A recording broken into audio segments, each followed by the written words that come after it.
Jaun naiz, eta ditude Donostiko pisu batea, eta interesautan nola gela ikusteko. Ni hola ni nada, esan dit, pero ¿de dónde eres? Eta esan dit, yo soy marroquí.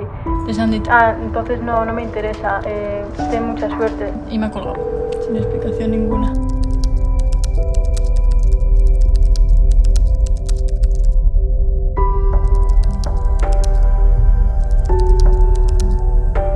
Ez, denok ez gara abiapuntu berdinetik hasten, zuria ez izatea, janskera edota azentu atzerritarra izatea, etxe bizitza duin bat lortzeko oztopoak dira gaur egun. Todos los jóvenes pues tenemos esa dificultad de alquilar un piso y sobre todo si eres de fuera. Arrazakeria gure gizartean errotuta dago oraindik. Alokairua lortzeko oztopoen datuak argiak dira. Nomina gehiago eskatzen dira, lan kontratu mugatuak edo mugagabeak exigitzen dira, edo pisukideen lan egoera aurkeztera behartzen da.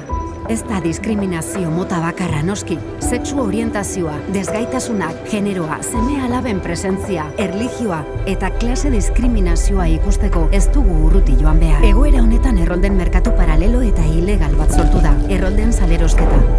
Kasu askotan alokatzea lortzen duten gela edo etxe bizitzetan errolda eskubidea ukatzen zaie.